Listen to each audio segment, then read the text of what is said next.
Well, it's another day with Wake Up with Casey, and today I'm going to talk about an interesting topic. And it's just so out of the ordinary for me, but I just feel like it's, you know, to me, it's like necessary for you all to understand, the podcasting industry and, creating one, what it's really like to be a podcaster. And today I get to talk to another podcaster. Please welcome Bryan Parkerson. Bryan, welcome to the show. Hey, everybody. So, yeah, let me ask you so the audience can understand you and what it is that you do. You are a podcaster as well. Mhm. So, my question is what inspired you to start your podcast and what is your podcast about? Um, so I like to answer with a little bit of humor. It's actually getting older that inspired me to do a podcast. I'd always wanted to do one, um, but as I inch closer to 40, I hit this. I don't know. I don't want to call. I can't call it a midlife crisis because that would mean I've lived half my life. But I hit this period of like I have an established career that I've been in for a number of years, and I've just suddenly become very dissatisfied with it and realize it's not what I want to do with my life. And that's tough to do in your late 30s. But that's where I'm at. And I began this journey of introspection and just trying to figure out what it is I want to do with my life. And one of the things I knew I had wanted to do was start a podcast, but I just never had an idea. And what's interesting is back in the 90s, there was a show on TNT called Monster Vision. And for those of you who don't know about Monster Vision, it was hosted by a guy named Joe Bob Briggs. Joe Bob Briggs is actually, his real name is John Bloom. Joe Bob Briggs is the character. And I had completely forgotten about this show, and I've kind of hit this nostalgia phase where I'm at in my life right now. And I randomly ran across Monster Vision clips on YouTube, and I fell in love with it. I was like, oh my gosh, I totally forgot about this show. So I started watching just everything I could with Joe Bob in it. Well, come to find out, John is on Cameo. So I reached out to him on Cameo. I paid to send him a message, and he responded. He was very kind. And so I exchanged some messages with him over a period, I want to say a period of days. I can't remember completely, but I found myself wanting to ask him questions about who he was as a person and not just about the show and things like that. And I was sitting at work on a Friday and it dawned on me that's my show. That's my podcast. What if I interview, because I'm a big horror fan. So I'm like, what if I interview actors, authors, and directors in horror, but instead of focusing purely on their careers and what they're doing, what if I focused on who they are as human beings? And that's the difference. That's the difference I want to have in the interview style I have. So I bounced the idea off of an author that I know. Well, I say I know, he's a Twitter friend. He's a well-known horror author, and he liked the idea and he encouraged me to pursue it. And he got me in touch with a person who's become a good friend of mine, Matt Will Dawson, who also is a podcaster. Who he'd be a great interview, by the way. Now I think about it, Kim, I'll have to talk to you about Matt because Matt has a show called Grindcast, and Matt helped me. I knew nothing about how to run a podcast. I just knew I needed a microphone and that was it. So he helped me get all the stuff I needed to get. Gave me the ideas. So there's these hosting platforms and then this, that was October, and then by December I was ready to go, and I had my first guest booked, who's a guy named Harrison Smith, who's a horror director. And it's been history since then. And we're coming up on, it'll be a year in December. And I'm actually backlogged really bad right now. I've got probably 40 hours of editing to do to try to get caught up. I mean, because I just had such an influx of guests on the show that I'm just really, really backlogged right now. Wow, congratulations. See, I don't do any editing. This is like pre-recorded live. Once I'm done, I air it at a later date and it goes up. So That's I'm like raw and real. The only thing I do edit is like my openers. Mhm. That's the only thing. Like now that I found my opener, like that's my opener. Like everyone's going to see that. You're going to repeatedly see that because I was tweaking like, how do I make this look better to where it's like, it fits. Mhm. It's I a love that trial intro. and error. I love the intro. And part of it is, I mean, some of these episodes were early episodes, and my philosophy has changed a little bit. So I interviewed a guy named Paul Loudon, who's become a friend, and Paul's a comedian, and he said something during our interview that struck me, and it actually changed my philosophy on how I do this. He said that one of the things he likes about podcasting is how real it is. You know, there's bathroom breaks. It's people in their natural environments. It's just real. It's not this staged interview. And that got me thinking, and I agreed with him on his episode. I'm not editing it at all. I'm just pushing it out raw. And that really stuck with me. I decided from here on out, I'm not gonna edit heavily. Well, I say that I don't censor my guests, but sometimes people say things that are a little off the wall, or they're, you're like, they probably, if they could go back and listen to this, they probably would wish they hadn't said that. So I'm going to cut that out. But for the most part, I don't censor my guests. I mean, even if it's something I consider controversial, I mean, like, that's who they are. This is who they are. So usually lately my editing has been more like sound quality, things like that. And I usually use Zoom as my my platform. I've used Skype. I used Skype early on, but I've really grown to like Zoom. I think it's a better, but I'm actually really interested in not only StreamYard, but there's actually another platform I'm looking at, because I'm going to be starting a second show here very soon with a friend of mine. It's going to be a live stream. It's we're going to use a platform called EVMUX, and it's similar to StreamYard. And I'm excited about that, because with the live stream, you record and then you put it out there, and I think that style actually really lends itself well to the podcast, because I think the spirit of the podcast is to capture people in their natural environments. You sort of get to be the crocodile hunter in a way, like you're getting the privilege and the opportunity to talk to people in their natural environments where they're most comfortable, and get to see who they really are. So I think the live stream lends itself to that, because you're getting that, like, things are going to happen. And my philosophy and my saying is that's podcast. That's podcasting.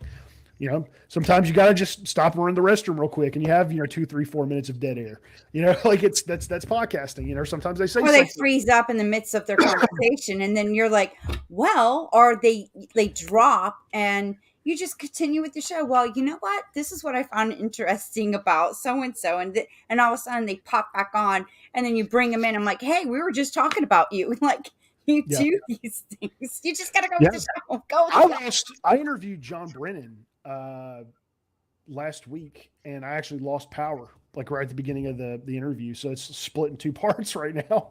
So I've got my intro and another intro, basically. And he told, what was funny is he had kept talking, and I think he continued to record. So there's some parts of it I haven't heard yet. So I'm actually very curious to hear what he said.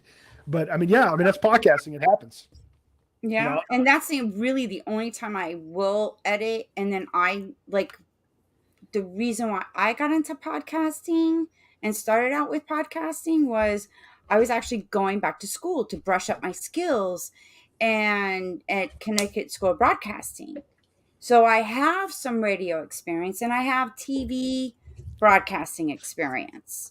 Yeah. But then they added into the curriculum podcasting. I'm like, oh wow, I really want to understand. How cool is that? How cool is that it's such a recognized medium now? Let me tell you something, Kim. You'll laugh at this.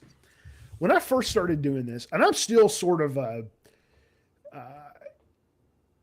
I think the best way to say this, I still sort of have a stick up my butt about the way I do it. Like I try to be professional, and I try to be on time and prompt, and because I'm interviewing celebrities. So there's a level of anxiety I have about that. Like, they're just people, but I feel very fortunate that they're giving me their time. So I want to make sure I provide a good, professional, positive experience for them. But it's one of my biggest anxieties early on doing this was actually yawning, because like I had like when I get anxious, I yawn all the time, like yawn nonstop. And my first like couple of podcasts, if you watch my face, you can't really tell, but I'm sitting there suppressing a yawn for like an hour. I mean, it's just like I just feel myself just want to.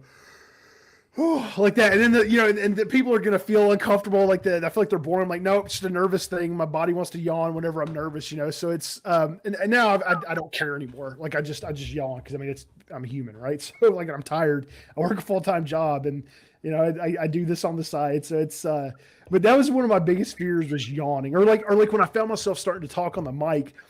I started like noticing my breathing. So my breathing was weird and it was unnatural. And I'm like, dude, just breathe, like just breathe normally. And I couldn't like, but my body's like, no, now we're gonna breathe a different way. But the more I did it, you just eventually get to. It just becomes natural. You don't even think about it anymore, and it's just having a conversation with people. That's Every what now I'm and then. doing. Yeah. I found out like back in 2009, 2010 when I went to first with Connecticut School of Broadcasting. And at first I was like, "Oh, I want to be on radio. I want to have my own talk show on the radio." But then when I got into the TV production and the editing, I was like, "Wow, I really cuz I love art and I looked at it in a different way of art. Mhm. Is the editing certain scenes and putting something together, and that's what they do in the film. Yeah. And the film industry is so holy shit It's crazy. because you have the scenes like numbered and everything. You could start at scene number 34 first. Mhm. It doesn't go in chronological order because there's locations, there's this, there's all these issues that people don't realize, and then you have to go back and piece the puzzle together to create that masterpiece movie that you Yeah. go get to see. It's A rare to shoot lot in of sequence. I've done it. I actually did it recently. My team, we were next week is the Knoxville Film Festival, and we did a short film called Love Corey, and it was part of what they call the 7 day shootout. It's a competition. You have 7 days to do a film, 4 to 7 minutes, and I mean that's writing, casting, shooting, editing, getting it out there, making a poster, the whole shebang. The poster's not required, but there is a best poster contest, and it was exhausting. It's the first time I've ever done that, and it was exhausting. But I had a really solid team, and we got it done. But what was interesting is we wrote the script in a night, and which I was confident we could do that. I wasn't worried about that. I was more concerned about getting it filmed in a night because I mean, you think okay, 4 to 7 minutes is going to take an hour. No, no, no. It took that was like almost a 12-hour shoot yeah. to do 4 to 7 minutes. We filmed in sequence though, and it worked out that way too because the idea was in this film we wanted it to seem like days had passed, like there was a time progression. So we felt like the best way to approach it would be to film in sequence because as we filmed in sequence, the day continued on and it got darker and darker, and we could kind of create that illusion that multiple days had passed in the film. Ideally, though, you don't film in sequence because of things like location, actor availability, scheduling, weather, sun position. Like I mean, like you may be at a place and it's high noon. Well, you can't get good outdoor shots at high noon because ideally you want to do it in golden hour, so you might do your indoor shots. Well, if you have 15 scenes in the kitchen, it makes sense if you're already set up in the kitchen to just go ahead and get all your kitchen shots done. So that may be scattered all throughout the script. There may be some at the beginning, some at the end, some in the middle, some, 3/4 of the Yeah, you way. gotta make sure you change the outfits and Yeah. there's somebody that's logging in everything that was in Yeah. position. That's why you have a script. You have a script supervisor. You have a script. Hmm. Like that's, like people, one of the coolest things about filmmaking for me, it's given me a great appreciation of films. Like I've watched, films that I would normally think were trash. I can now appreciate them because I can see how much work went into getting it done. There are some bad films out there, but people, it's almost one of those things. Like I almost feel like everybody should be required to make a movie before they're allowed to judge one, because Yeah. you just don't know how much work goes into making a film, and you only see the film. You don't see all the pre-production that goes No, you into see it. the masterpiece, but you don't see what it took from A to get to Z to create that masterpiece. It's magical being on set, and that's the wonderful thing. But there was hours and hours and hours and hours of pre-production before that, planning, scheduling, getting people together, finding out who's available on this day. Well, then some people are available on this day, others aren't. You're like, okay, well now we got to find a different day, and then some people are not available on that day, but then the other people are available on that day. So you're trying to find a way to film around people's schedules. Dealing with money, getting your shot schedules Yep. together. It's a lot of work. But I'll tell And you, people don't realize some of them, some of these movies has taken like 3 to 7 years. And then with COVID, it was backlogged, kind of thing. And like my favorite new movie now, because I keep going back to my Facebook, watch this, and that knows now.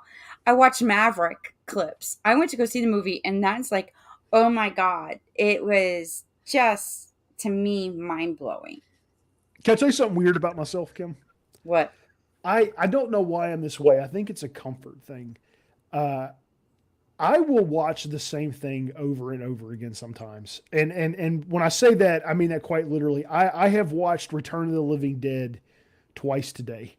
And I've watched it probably 10 or more times over the past like 2 or 3 weeks. And I don't know what it is exactly.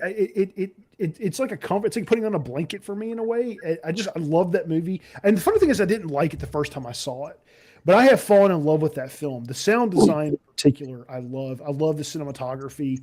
I love the characters, even though they're in this really precarious situation that's bad. I just enjoy being amongst those characters. I love kind of getting the time travel back to the 1980s. And I love the sound. I'm really blown away by the sound design, the cinematography of that film. And I find myself watching it over and over again. And I don't know why. Before that, I was watching like Shaun of the Dead a bunch. And then I'll watch like, there's a period of time where I was watching The Big Lebowski over and over again, and Office Space over and over again. It's strange. I don't know why I do that. Like The Office, my girlfriend kind of laughs at me because I can hear, like, sometimes I'm talking to her on the phone and she's watching The Office, and I'll start quoting the show because I've watched it so many times. I kind of know. Like, I've been watching the Superfan episodes recently, Sorry. and I know where the extensions, like I know where the extended scenes are. I'm like, oh, it's an extended scene because I remember this. I've seen the show so many times. I know where that scene was cut. Every now and then, I'm kind of vague on something, but for the most part, I know where things were cut. So I don't know. I don't understand that about myself. I think it's a quirky trait that I have. Maybe But a habit? Like you just like, are you just drawn to, that kind of environment, the atmosphere of what's going on in that well, kind I don't know. of. I mean, there are people who think it'd be fun to be in a zombie apocalypse. I mean, I remember as a kid having that thought. In fact, I haven't thought about this in probably 20 plus years, but I remember being in like, fifth grade, eighth grade, something like that, and sitting outside waiting for the band room to open so we could go to band class and thinking like, how cool would it be if there's like a bunch of zombies walking up the walking up the Oh my field out back, gosh. and like, now I'm thinking, I am in big trouble if a zombie apocalypse happens. Where I'm not going to make it very long, but I think it's just a comfort thing. I think like after a hard day, after or like my job gives me some anxiety. I think because of the nature of what I do, I'm dealing with data backups, and that's a heavy burden to carry. Because I mean, this is a company's lifeblood. If they lose their data, that can cost millions of dollars. So I think so. I like, and what's funny is I say I watch a movie, I'll listen to it. Actually, I'll kind of glance over at it occasionally, but I'm actually listening to the audio, and I can kind of see it play in my head. I think there's just that sort of is like a self-soothing thing for me. Like I know this film, I'm familiar with it. I really enjoy the characters. I enjoy the story. There's just something sort of soothing about it for me. Um, and I don't know. It's weird. But I've literally watched the movie twice today. Wait, wait, you want to see? I just thought of this. I'm afraid of flying. Oh my But gosh. I'll watch Maverick, and like when he's doing the turns, I'm doing this, and with him in the jet and whatnot. So I'm like, that's odd, but yeah, Terrified. I do have a fear of flying, but I love watching those F-16s, F-18s just doing their thing and going 9 Gs up in the air, and I'm just like, whoa. I know. So when I was in, I was briefly in school for cybersecurity, and so WGU, they have a program mentor they assign you. So this is a person that is there to encourage you and help you and just kind of stay with you through the degree program. This guy, his name is Earl. I don't know how Earl's a real person because he literally has like a movie resume. And when I say that, what I mean is he in the 1980s he was a fighter pilot. He got out of the Air Force, and he's a trained shuttle astronaut. He didn't go on a mission, but he's a trained shuttle astronaut with NASA. He's got a PhD in like particle physics, I think it was, and Mhm. then he owns a business that has over 1,000 employees. I'm like, how is this guy a real person? And then not only does he have this super impressive resume, he's one of the nicest, most humble men you'll ever meet. You would never think that he had accomplished any of this. He's so incredibly kind and humble. You would never think he's accomplished any of that. The dude was a fighter pilot in the '80s. He was living Top Gun, you know, like, and Wow. and, and he's just a regular guy, you know. But I mean, like, I met another guy who's a fighter pilot in the late '70s, early '80s. His name is Wes Stowers. He's a local business owner in Knoxville. And what was cool about meeting him, I love World War II airplanes. And Wes owns a P-51 Mustang, which is probably like my favorite airplane. It's got a Rolls Royce Merlin engine on it. It's a turbocharged engine. This plane is beautiful, and it was like this shiny. It was shiny silver. It was like a chromed out plane. It had the D-Day stripes on it, and I was actually out with a friend getting pizza. We were hanging out, and this thing came roaring over the pizza place. And I'd never seen a P-51 in real life, and I never expected to see one in real life outside of an air show. So I certainly didn't expect to see one just pass over me when I was going inside of a pizza restaurant. And I flipped out because I didn't have my phone. I was hoping he was going to come back, but he didn't. Later on in the day, we were at the park, and I saw him coming over the river to land. And I knew exactly where he was going. He was going to a place called Island Home Airport. So I grabbed my friend Veronica, and we zoomed out to the Island Home Airport. I got permission to go out and looking, and there was this P-51, and I've got pictures of me touching the plane. He opened up the wing for me and showed me that he has some decommissioned 50 caliber machine guns in the wings. He answered all my questions. I mean, like, really nice guy. I spent over an hour in this man's hangar, and it turned out, it worked out because he was actually waiting for nighttime to do a night flight. He needed to get some night hours in. But I got to, like, I literally took a picture of my hand touching this plane so I could prove to everybody and myself, like, I just touched a P-51 Mustang. You know, there's a movie called Empire of the Sun, and somebody calls it the Cadillac of the Skies, because I mean it was just such a beautiful piece of machinery in it, and it may, when you're on the wrong end of the plane, when it's coming in to kill you, when it's in like war speed, like, so the engine's turbocharged, and it makes this whistle sound when it goes past you. And I asked Wes, was like, what is that whistle sound? He said, well, it's one of two things. It's either the inner guns, there's 6 50 caliber machine guns, 3 on each wing, and they recess into the wing as they get near the fuselage. So the inner guns are recessed inside the wing. So there's a hole. And at certain angles, the wind catches that hole and creates a whistle sound. But he said more than likely what you're actually hearing is the turbocharger of the engine. So when you hear a Merlin engine, because the Spitfire, the British Spitfire, also had the same engine, the Merlin engine. It has a really distinct whistle. So like you can absolutely identify a Merlin engine by that whistle. Little side trivia about me. Wow, impressive. Yeah, I love World War II airplanes. Do you remember that movie Pearl Harbor back in 90? Yes. What year was that? Was it 99 or Ben 2000? Affleck was in it, and Liv Taylor. Oh, I forgot her name. Um, It's Aerosmith's daughter. Or not Aerosmith, Steve Tyler's daughter. The group. Steve Tyler from Aerosmith's daughter, Liv Tyler. it was Ben Affleck, Kate Beckinsale, Josh Hartnett, and a bunch of other people. Jamie King, Jennifer Garner. Oh, I forgot Jennifer Garner was in that. What year was that movie? 2001. So in 2001, I was rocking high school, and I went and saw Pearl Harbor with my girlfriend at the time. And you remember at the beginning of the movie, they're playing chicken in those P-40s, and they eventually turn and pass each other. The sound in the theater of those two planes passing each other, it had an impact on me, and that's a testament to filmmaking, actually, and the sound design. There was something about that scene. I had never really cared about these planes until that very moment, and I fell in love with warbirds at that moment. Like, ever since so for the past 21 years, I have loved these airplanes because of that one scene in that movie. And you know, people make fun of that movie and they call it cheesy and stuffed. Um, that movie actually literally changed my life. I not only fell in love with airplanes, I fell in love with the 1940s. Like, I really gained an appreciation for the time period. You know, I've actually never discussed this film. I've never talked about it.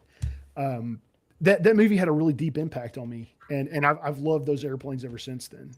There's Well, just something like, about the sound design.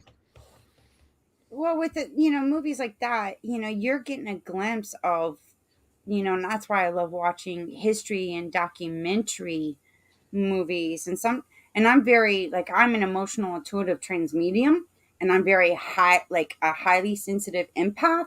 So even seeing something, I could just feel that pain, the suffering and all of that, and like feel the negative energy of the history of the war and what happened. So I'm like very careful, but then I'm like, I have to, in order to understand, the aspects of what actually happened in those times. Mhm.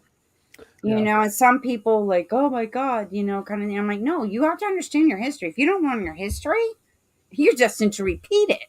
Yeah.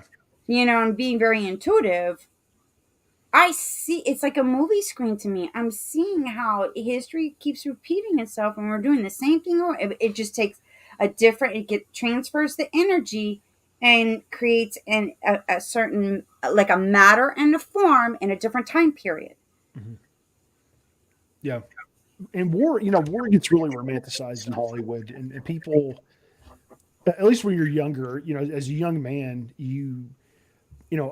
I remember when the towers fell. I was a sophomore in high school, and there was a lot of the young men, we wanted to fight at that point. That was our Pearl Harbor. We wanted to go fight and get revenge for what had happened, what we saw.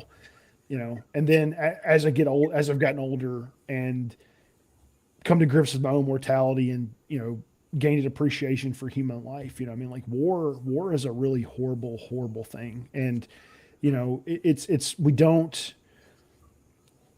Not only is death bad, but like the people who don't die, not only the physical but the emotional scars that it leaves on people. The I, trauma. yeah, like people who are just never the same. Their lives will never be the same. We're not created to go to war. It's a program, and it's about money, greed, and power. Yeah, I really appreciate that so much emphasis was put on the World War II generation in the early 2000s, and even today, there's still a great respect for the generation. But I'm really hoping to see a shift to that level of appreciation for Vietnam veterans, and then even and the Korean War is kind of been forgotten, but not only the Korean War veterans, but the Vietnam veterans, and then our current veterans. I'm hoping one day, God willing, I get to be an old man. I'm really hoping there's a movement to really remember and memorialize and appreciate what our current young men have done. It's weird to me. The first time I ever realized that I wasn't a youth anymore, as goofy as that may sound, I'm originally from Nashville, and there used to be a media play in Nashville on Gallatin Road, and it's now a Goodwill. But if you come out of the store and you look left, across the street is a Marine Corps recruiting station, and the recruiters will actually train with the young people and help get them in shape for boot camp. And one day I happened to be out there, and I was looking, and they were out in the parking lot, and they were getting ready to go on a run or something, and it dawned on me, like, wait a minute, that's not my generation anymore. And I never thought about that my time, like that. I'm still a young man, but I'm not a youth anymore. But like I had not considered that my time had passed. Like that's no longer my generation fighting this war.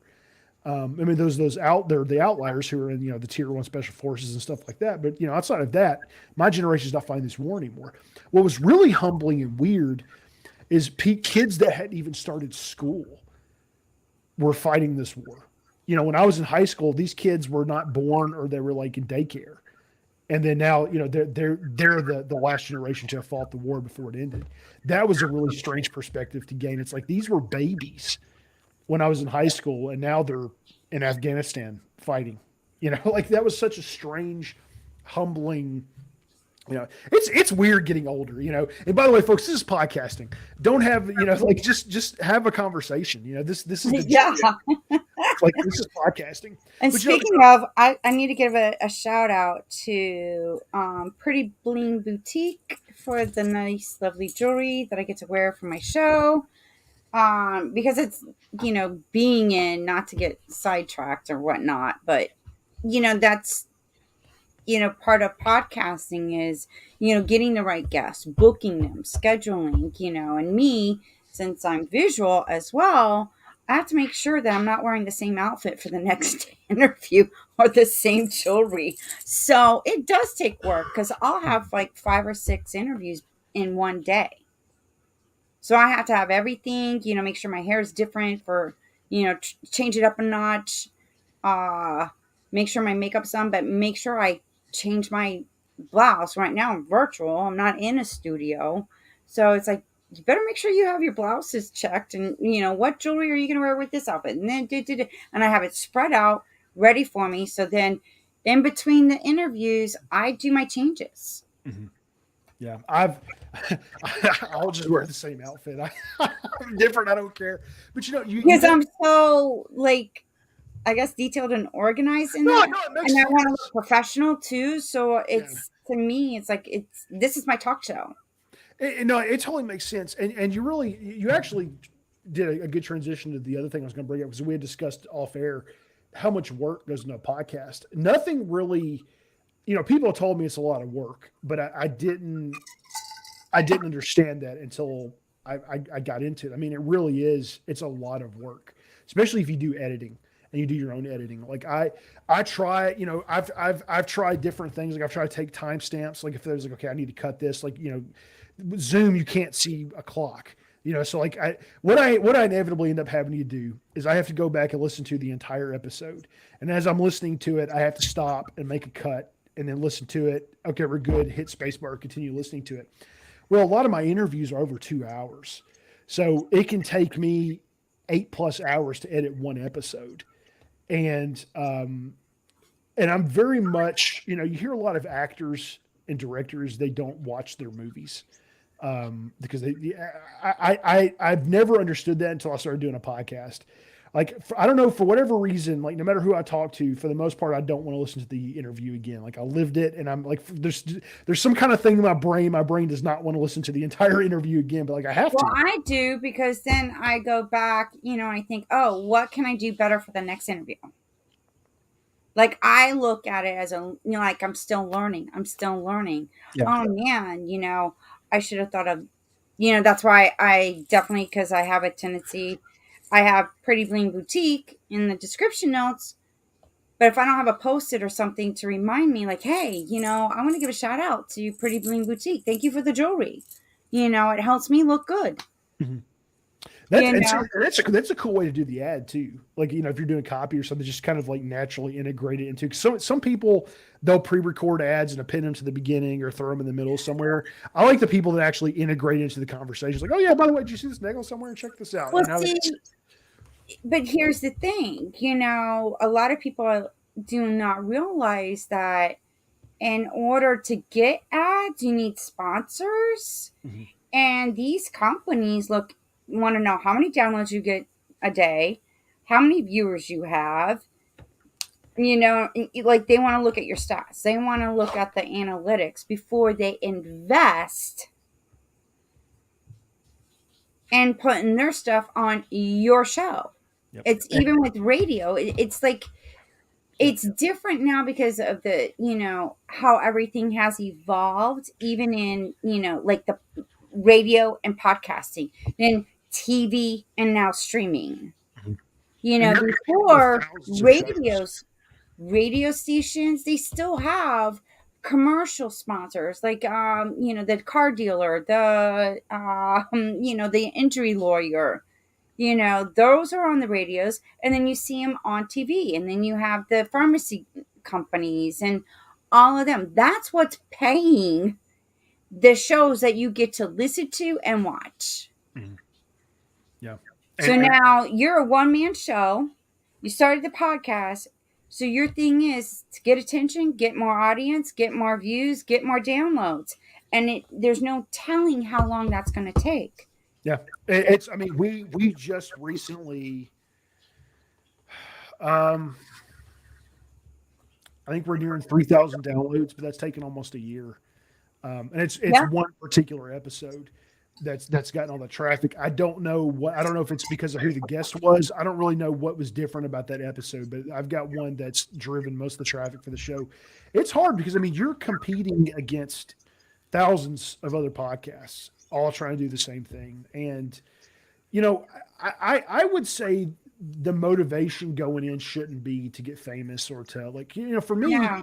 I wanted to. It's opened up the door for me to get to talk to my heroes. It's opened up the door for me to get to talk to people I wouldn't normally get to talk to and to learn from them. I mean, as a filmmaker, when I get to interview these other filmmakers who have, Jason Horton, when I interviewed, he has over 40 films under his belt. The guy has so much to teach, and he's an incredibly talented teacher. So I would never have gotten to talk to him in that capacity without my podcast, or not for a long time. I maybe now I might could, I've reached a place where I could potentially talk to him, but early on, the guy would have no reason to talk to me. So but the podcast opened up the door for me to get to talk to him and ask him questions. Because that was the one thing I had when I started making films, is I had questions. I had more questions than anything, and I needed a mentor. Before I was able to build a network of people I could go to for support, the podcast was one of my only ways of getting to ask questions to these veterans and say, hey, how do I do this? Or what do you, I didn't ask it like that. I made it a more general question, but I absolutely have used my podcast to educate myself a little bit, and hopefully by consequence also educate other people who are looking to be filmmakers. Who are early, I'm hoping I'm asking questions that they want to hear the answer to. And that's what's cool about StreamYard. A platform like this, though, is if you have your listeners, they could, I'm considering maybe switching over to a more live stream format. Because I like the idea of if I have people listening who are filmmakers and they have a question, they could just throw it into the chat and say, hey, what do you think about this? And then I can bring it on screen, and if I'm interviewing Larry Hankin or Jason or Hilton or whoever, heck, if I had Steven Spielberg on, it'd be kind of cool for him to get to see these questions these people have, so it's, this platform definitely lends itself well to podcasting. I'm very much considering switching over to it.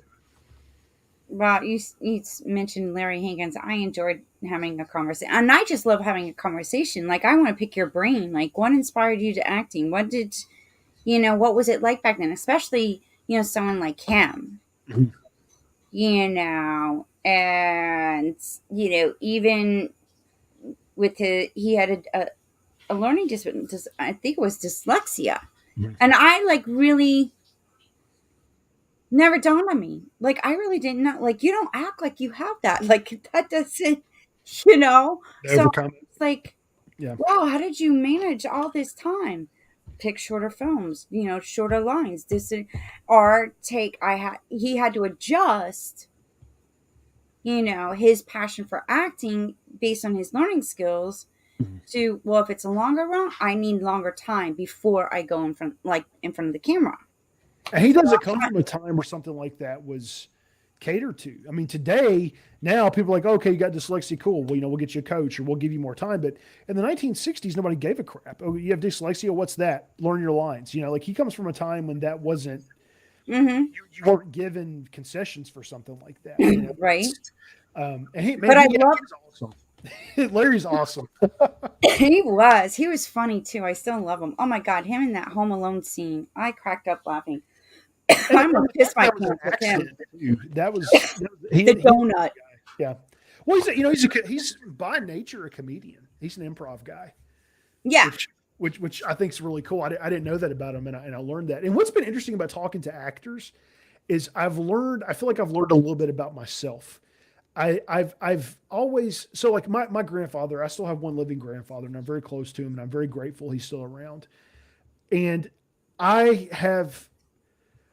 don't think there's a man alive I respect more than my grandfather. And if I could be half the man he's been in his life, I feel like I've accomplished something.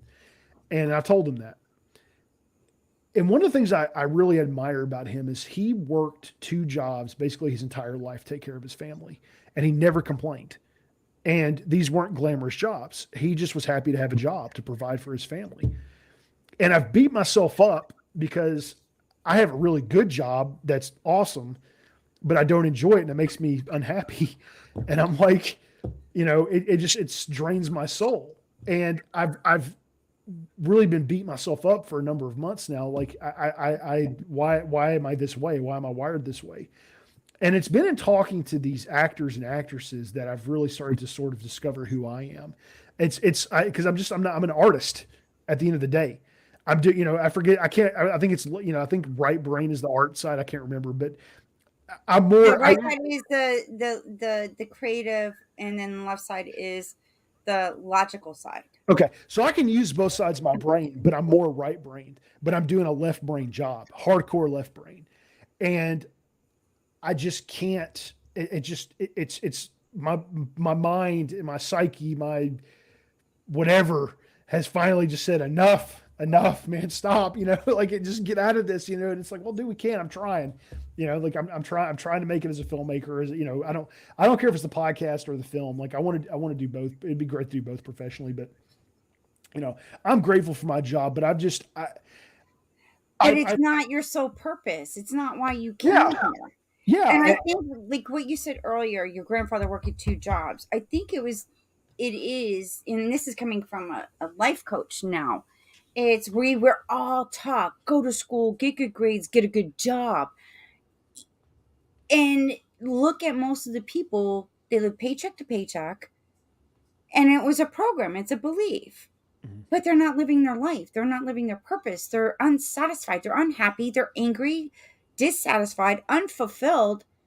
But yet they haven't stopped, like, well, or they resent what they're doing because they really want to do something else. I want freedom. Like, I like Kevin O'Leary a lot. I don't agree with him on everything. I think he has sort of. I don't agree with some of his views on money. Um, Who? Kevin O'Leary, he's one of the Shark Tank guys. Oh, yeah, yeah, yeah. But one of the things I do like that he talks about the freedom that comes with being a business owner and the freedom that comes with financial success. But let me tell you something. As I get older, I have learned, because I was a very driven young man and I was started climbing the corporate ladder early. Money absolutely does not bring happiness. I can tell you right now, you can make $1 million a day, and if you have to get up every day and go into something you hate with a passion, or that just in general makes you miserable, that money's not worth it. It loses its sheen, because you're eventually going to run out of things to buy. You're eventually going to run out of things to do. You've been there, done that. All you're left with is that job you have to get up every single day to go to. I could care less if I become wealthy as a filmmaker. I don't care. If I can pay my bills doing it, that's enough for me, because my goal is I want to do something that I'm passionate about and I love. That's my drive for making films, and I think films are magical. I love movies, and being on a set, man. I mean, like I get to feel that magic. I get to watch that magic happen. Um, it's enough for me to just make enough to pay my bills. I don't care about getting rich. It's because that's ultimately not what brings happiness. You're going to spend and I'm sure you can calculate. I can't do the math off the top of my head, but I mean a good number of hours of your life in a job. For me, I need to find something that I care about and am passionate about if I'm going to dedicate that much life to it. Right. And I think, like, people with this, with what happened with the pandemic, people got to wake up. Some of them have, some of them haven't. Yeah. But those that have, like, that's why I started my podcast. I was, I was home. Hey, I was in school and I had to finish my school virtually. So I had to sign a MacBook kind of desktop, put it on my desk, and I was in school learning, the podcasting and everything that I did before, because I went back twice. And the second time I got to learn about, how does this podcast thing work? And at that time, I graduated in August on my daughter's birthday. October, I launched my podcast in 2020. So this is going to be 2 years, and I love doing it. Hmm. Would I like to generate, like, I want this as one of my careers, and have an assistant. Oh my God, would it be nice to have an Oh yeah, assistant? just have a full time producer that's with you. That'd be amazing. Absolutely. I Guys, can, how do you do that though? assistant producer. I'm like scheduling, my interviews and everything. And then I just send, here's the email, here's their bio, their link, and everything, put the studio together. And I like to have a studio to where I can invite guests over, That would be cool. and have that. That's like my vision of what I see my future self doing. And I get excited about every time I see that vision. Mhm. And I also see myself on stage, talking, speaking, teaching about something, You need to you talk. know. Have you interviewed Susan Lanier yet? Lanier, oh my God, yes. Okay, I was gonna say you need to talk to Susan. Is awesome. You need to. I was like, you got to talk to her if you've not talked to her yet. I love Susan. She's great. I think actually I have her interview coming up, I think, Okay. that I did. See, I do my interviews, and it was like a couple months back because it was during the end of I ended my fourth season. I was doing replays and booking for my fifth season, so she's in there somewhere. Mhm. It's So, easy and to I get do hooked. every 25 episodes. I get ready to start a new season, What just would like it, TV. what would help me is like because I can't pay anybody right now, like an intern, somebody that wants experience producing. I need somebody to sit in the podcast with me, and at the end of the show, I can say, "Cut that, cut that, cut that, clean up the sound, post it, and move on." Like that's that. I need that desperately, and I can't get it Oh, I right need someone now. to do my, like, take the tickler out and, take this out. Like, I don't have to do that. I have somebody else doing it behind the scenes, Yeah. doing like starting the opener, and I just come in and do my thing, and I don't have to sit here and click buttons because no one, you can probably hear it, but yeah, it's just. We need that Joe Rogan budget. That's what it is. Oh, well, yeah, he's got on Spotify, but I'm on Spotify, I'm on iTunes, I'm on iHeart, I'm on Stitcher, Podcast Bean. Alexis even knows who I am, for crying out loud. I'm in 25 countries. So That's I'm amazing. getting there. Yeah. Yeah, I'm getting there. And like what inspired me was intuitively, it was like, okay, it's like my spirit guides were nudging me, poking me, going, okay, it's time, do it. And I'm like, do what? I'm not ready, and I'm a Virgo, so I'm a perfectionist. Everything has to be, you know together before I do it. And they're like, nope, just do it. And I'm like, okay, I don't know what I'm going to talk about, but then I realized, oh yes, this is what I want. I want to talk about ancient history. Going back to the Anunnaki, the Sumerians. I want to talk about, how history, science, and spirituality, then our limited beliefs and the programmings and the emotional energetic traumas, Mhm. how it all has an impart, and it's all in a tangent together. And if you don't understand your history, we're destined to repeat it. Mhm. Yeah. So, and then I get actors like transformation, people that have overcome traumas, and, what did they do? So, whoever's listening, based on who I have on my show, it touches them, or inspires them, or that gets them to think outside the box. Yeah. Yeah. It's been a real privilege getting to not only walk amongst those people, but to talk to them. Because I mean, it's there are times of sort of I feel like this is my people. Like I found my people. These people Hmm. understand me. I'm not talking about myself to them a whole lot, but I know they get me. Because I hear elements of myself in them, and parts of myself I didn't realize. I mean, talking to Susan was one of those conversations where I learned about myself. Um, Hmm. talking to Hilton Arrow Reeves was one of them. Talking to Larry Hankin, believe it or not, was one of those conversations as well. I learned more about who I am and talking to these people. And I realized, like, okay, that now it makes sense why I feel this way, because they feel the same way, and they're artists. It's been really interesting too to see the challenges a lot of them have to face. Like with things like dyslexia, or just learning disabilities in general, or just the way the Even industry works.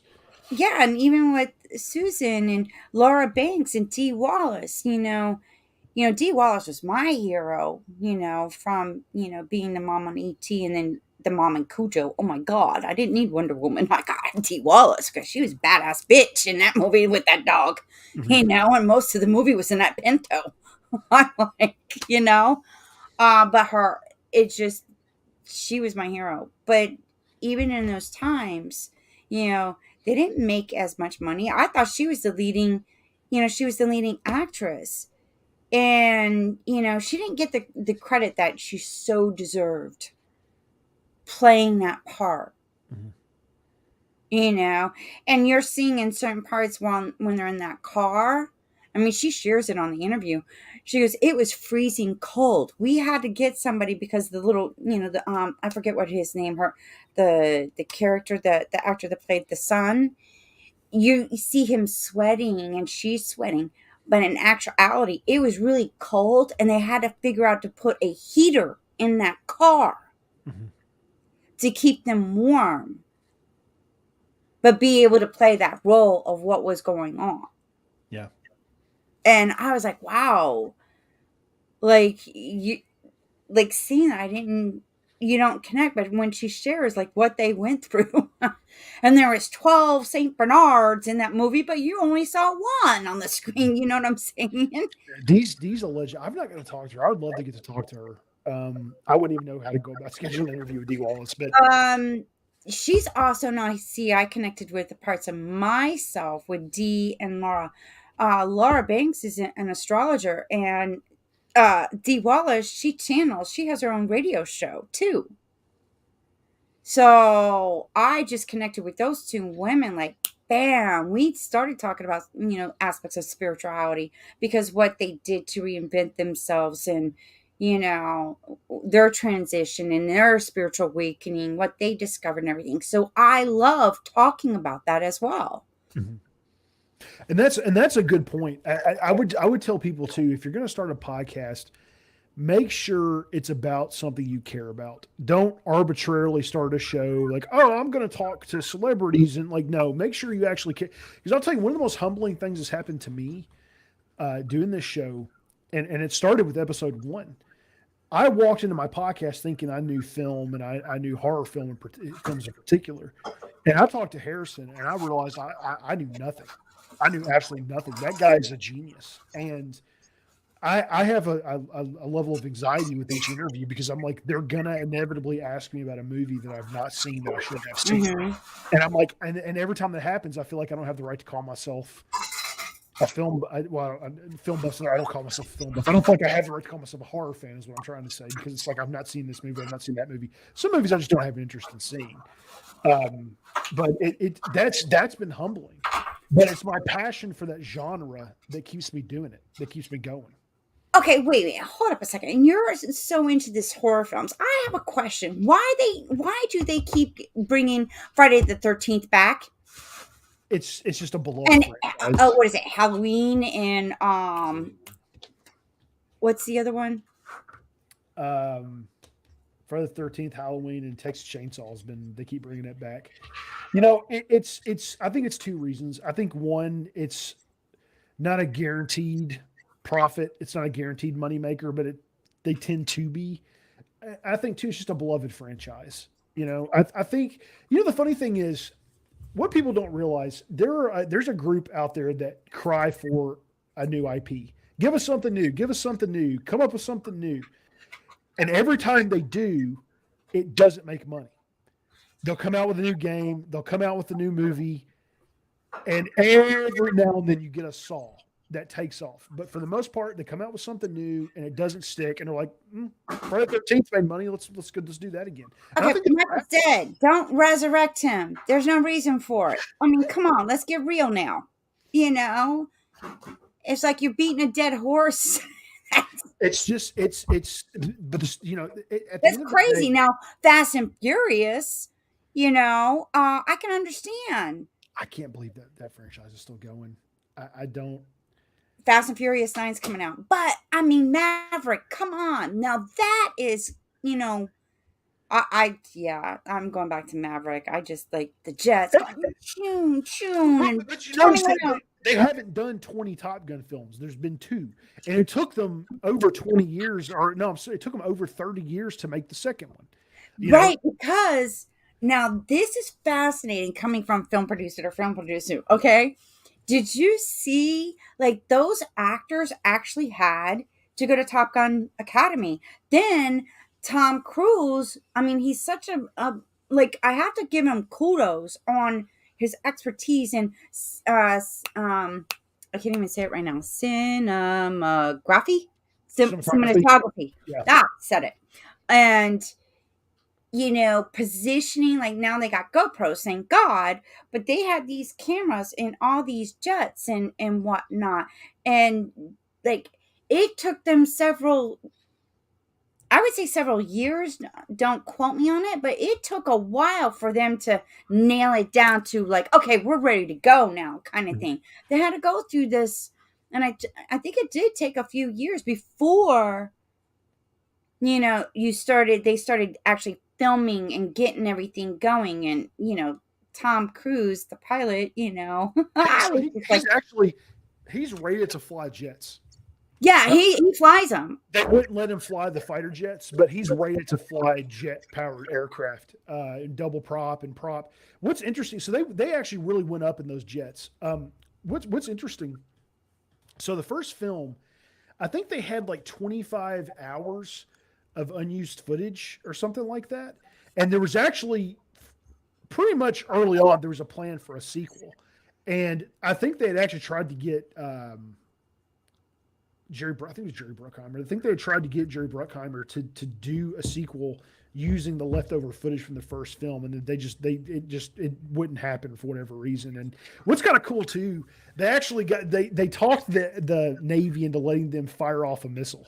So there's a scene. There are multiple scenes in the film where a missile fires off. They kept reusing the same scene because they're like, you can have one. So they actually fired off a real missile in filming. Oh, I remember saying, I was like, what is that missile for? So that's what it was. Yeah, they got to fire a real missile in filming. That just the one, but yeah, they had like 20 or 25, 15, 20, 25 hours of unused footage, and they actually had tried to talk them into doing a second film just built of this, but it wouldn't have. I think Jerry said no because it just wouldn't have worked well. It wasn't good footage. But I mean, it's amazing they pulled that off in the 80s. I mean, GoPro's one thing, but to have these actual like Panaflex cameras in these fighter jets up in the air getting this footage, and it was a mix of like they had these cockpits that they could turn and stuff. That they were just cockpits, but then they were actually going up in the actual F-14s. That film, as cheesy as it is, F-16s now. it's That was when Rooster is like, "Are you shitting me? An F-14? That thing's old." Like, are you sure? it was an amazing jet first time. But now with the F-18s, F-22s, and the F-35s. I mean, the F-35. I watched a YouTube video recently about the F-22 that like it is the most advanced fighter jet in the world. Like nothing can hold a candle to it. They can't recreate what it is. Like they try and just nothing can. It's an incredibly deadly aircraft. I mean, and it almost defies gravity. If you watch one of these things take off, Yes. it comes up and it almost hovers for a second and then just jets off. And Well, how it just comes like this and it turns, and I was just like, whoa. yeah, I mean, it almost defies and it can maneuver differently than traditional jets as well. I mean, like it's a really spectacular aircraft. But the F-18, when you see a lot of the F-18s and the Maverick footage, like it's that's a great aircraft as well. But I'm surprised the whole movie wasn't F-22s. I'm just like blown away, and I'm here afraid of flying. But man, I just watched Maverick and I get all fired up. I'm like, I think because I'm going to have to fly out soon, I'm going to watch Maverick. So I'm like, okay, I'm ready to fly now. Let's go, kind of thing. I have anxiety about flying. I do too. I'm terrified. My nightmares about flying are literally that I have to get on an airplane. I actually was supposed to be getting on an airplane tomorrow to fly to Illinois for a shoot for a film that I co-wrote with somebody, but I had COVID coming to my home, so I can't go. The production made the decision for me to just stay home. It's the safest thing to do. So, oh wow, I'm sorry to hear that. Yeah, it's a bummer, but my anxiety is eased because I know I'm not getting on an airplane. But I am terrified of flying. But you know what I say to myself? I'm like, look, you know what? Get big girl panties on now, and you got to go here, and it'll cut your time in half, and you don't have to sit in a car. So we're gonna get through this, baby. And I just, now that I got Maverick, I'll just get on my phone and, okay, yeah, we're going to do this. And I get fired up and I'm like, okay, I'm ready to get on that plane. Where's my seat? And let's go, and have a cocktail just to calm the nerves a little. But the only thing that really gives me the anxiety is the taking off and the landing. That's it. Once I'm in the air, I'm good. Those are actually the two parts that I like. It's the middle part that's so funny because like I love the takeoff is actually pretty awesome. I don't know why I love the way that feels. Nope, not me. The landing's nice because we're done, but it's the being 40,000 feet in the air in a little tube, knowing that below my feet right now is a mile between me and the ground, like or however many miles it is. Like I can't. I look out the window and I look at the beauty. And I'm like, wow, that's Earth. Look at it. Would you go up in an SR-71, like one of those stratosphere craft? Like, would you, if you got the opportunity to go up one of those and go to like 70,000 feet where you can see the curve of the Earth, would you do it? Say what? So you like I think they're retired. I don't know what the equivalent is now, but like the SR-71 Blackbirds, they were the spy craft we used for a long time, and it could go up to like 70,000, 75,000 feet, and you could see the curve of the Earth, and like the sky's dark at that point, and you could see the curve of the Earth. Is You're, that what Maverick did at the beginning of the movie? yeah, that was an experimental craft. That Yes. I did that mission in Microsoft Flight Simulator. But yeah, that's you're at like 70,000 feet. No. Would you do that if you had the opportunity? No. I don't know if I could. Just being in a plane as how high I'm at there and looking down at Earth is plenty enough for me. You're as high above a commercial craft at that point as the commercial craft is from the ground. That's the insane part. Like, So and you know what that makes me think of? Uh, William Shatner getting to go to space. How cool was that? yeah, Captain I Kirk got to cried. go to I space for real. actually cried. I'm so happy for him. I've never been happy for a rich dude to have something happen to him like I am him going to space. Like Yeah, me he got too. so much hate over it. I'm like, you don't understand. This guy, he didn't He's gain Captain anything from Kirk. this. I Yeah, grew up watching yeah. Star Trek. Beam me up, Scotty. And it's too bad Leonard Nimoy wasn't around. I think Leonard should have gone too. But like it's so cool to see this man who played like Captain Kirk, the captain of captains, I you like, know, and now I mean he actually really got to go to space at 90 something years old. I think it's so cool. you know what? What was it? What was I was having a conversation? And then there was actually I don't know what show it was. Was it E Entertainment? Was it Inside Edition? I can't remember. Or oh, uh, Laura Banks. I had like interviewing her because she was on the Wrath of Khan with Star Trek. And Ricardo Montebellum, I can never pronounce his last name right, but it sounds so good. Um, he was the one on Fantasy Island. There's the plane, but he was the guy, the taller guy. Um, the way she talked about him and what it was like even back then with even she goes, stop and think about it. You had an Asian, you had someone from Scotland, you had an African American woman, and a white Caucasian on the TV series Star Trek. And then he the fact that he kissed her.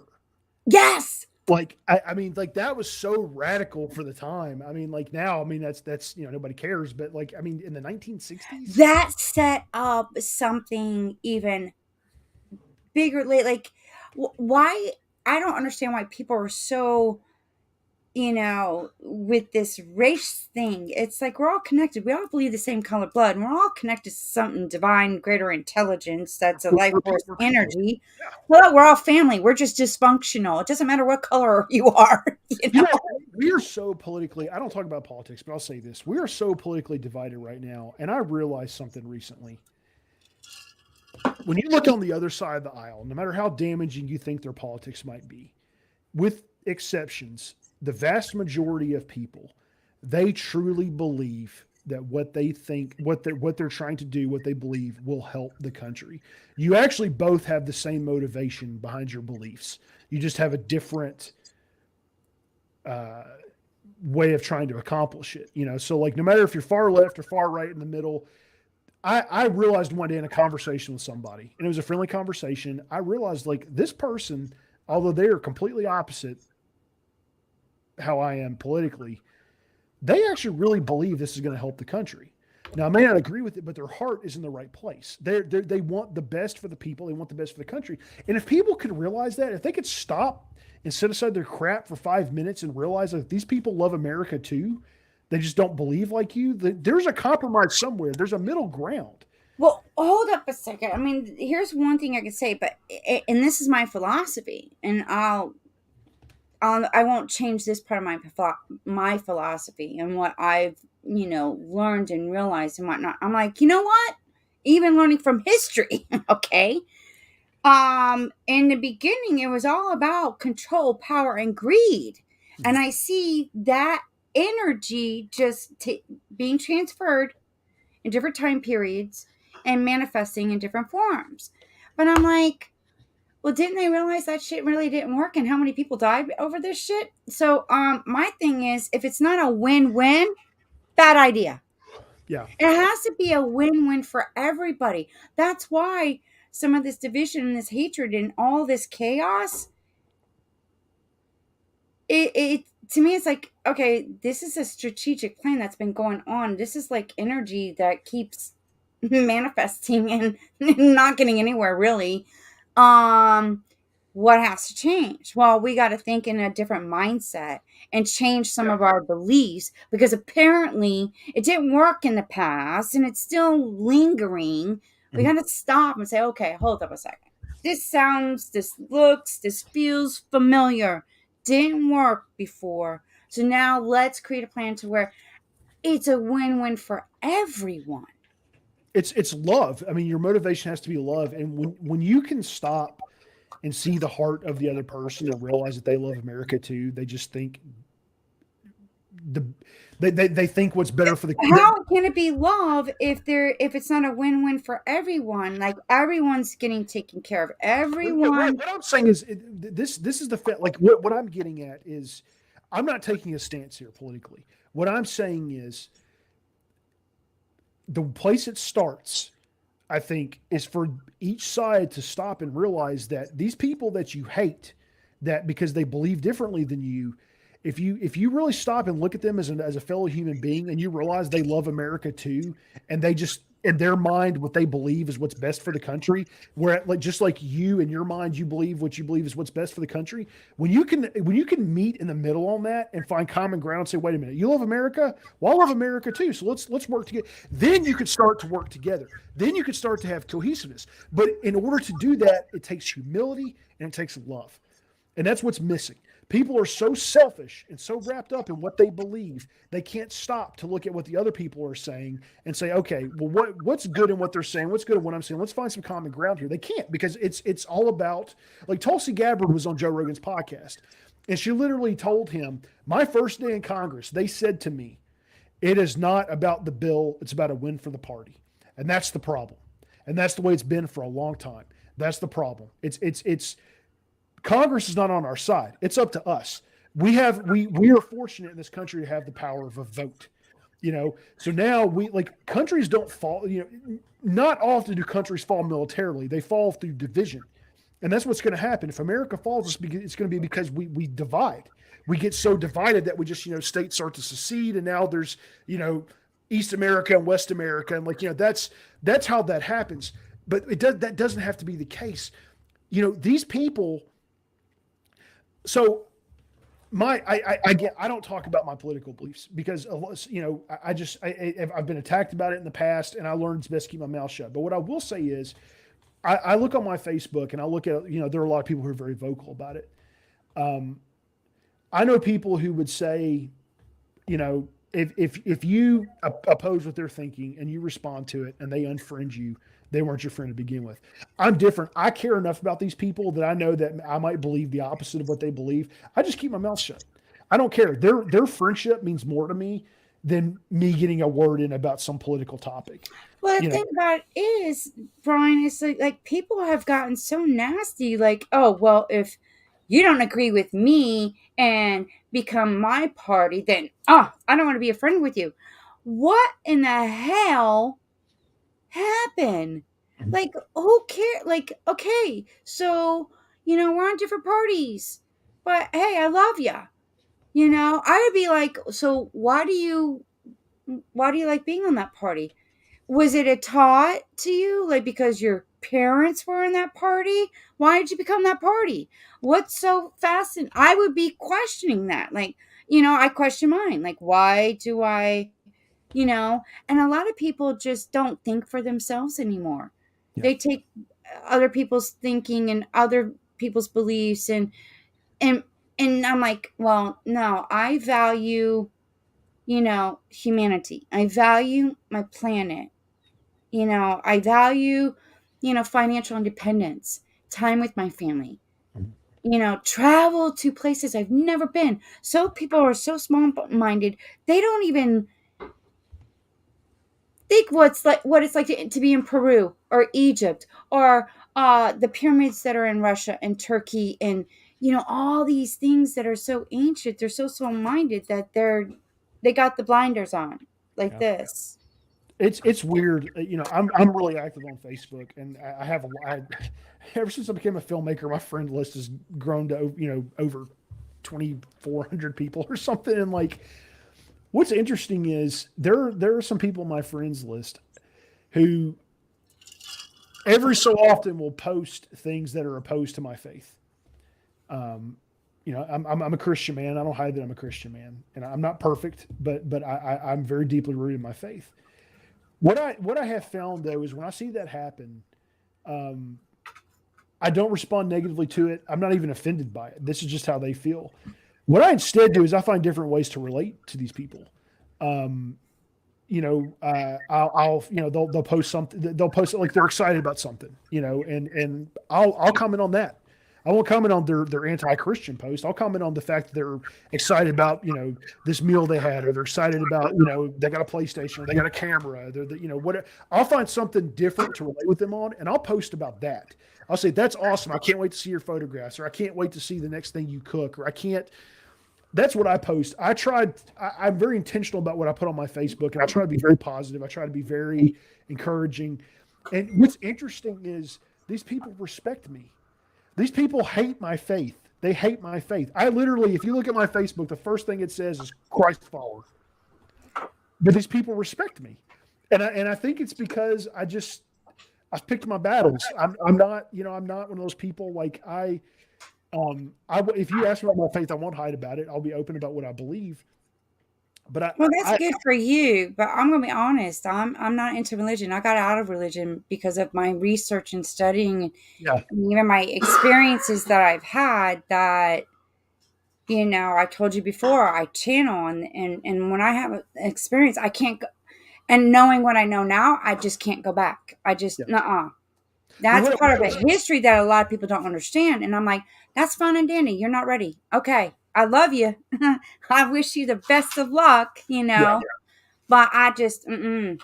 What I was going to say though is what I have found is that I don't I can't I don't like if I were to walk around beating people over the head with what I believe religion wise, it pushes people away.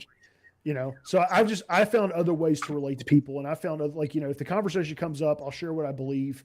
I have found those conversations are more successful if they're organic rather than just going and attacking people. Um, But I mean, to be honest, there's some people that are Christians that are just, I'm like, really? mhm. I'm sorry, you're being a hypocrite because if you believe what you believe in, I know different and I know better, and that's not like what you believe your savior. He wouldn't act like that. He wouldn't behave like that. Yeah, it's unfortunate. The church has. Yeah, I know exactly what you're saying. It's unfortunate, and it's And just like they like beat you up, like bully you mhm. Yeah, and I and think when that threaten you, like, oh, if you don't do this, you're going to go to hell and whatnot. I'm like, and that's what I was. sorry. That repels me, and that's negative energy. And Yeah, I'm like, you know what? I don't have to associate myself with you. and that's I wish exactly you, the point. I wish you well, bless you, but I just cut ties. Give me the scissors and distance myself. Yeah, and that's exactly the point I'm making. Like, I don't ever say things like that to people because I'm not accomplishing anything. Like, if my aim is to win somebody to Christ, me telling them you're going to burn in hell for this and that's not going to win anybody. My view on it is I'm more interested in sharing the love of Christ to people. I see the Savior who loved me so much that he values me so much that he gave his life for me. That's what I want people to hear about. That's what I want people to know about. I have never really ever seen it be successful. Somebody attacking somebody else and condemning them to hell, and you're this and that. Because at the end of the day, none of us are perfect.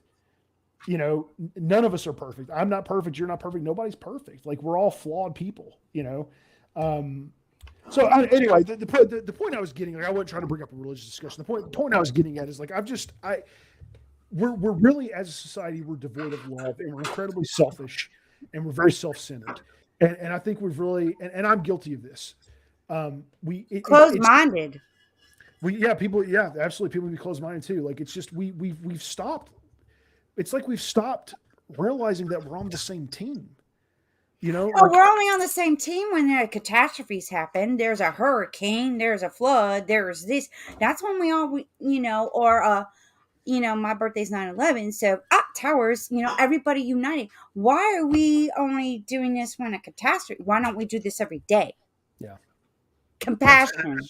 yeah, and exactly compassion, love, like that's what I've been trying to like even in what I'm doing with my company. You know, I've really recently had my eyes open to what women have to deal with in our society. I had no idea, and I feel bad that I didn't know, but I had no idea what women deal with in our society, and Ignorant. it disgusts me and it bothers me. And one of my goals with my company is I want to create a safe environment for everyone to create film. And I want people to be valued for who they are and their talents, not what they look like. Not like I want people to look at this person and say, "Wow, they're an amazing writer. Wow, they're an amazing actor or actress." Wow, like, and that's it. That's you're valued for who you are as a person, not what you look like. You know, we're just so devoid of love today, man. Like, and that's what it is. That's what's missing at the very base. It's love. It's love that's missing. Like But here's the thing, Brian. Love, we are love.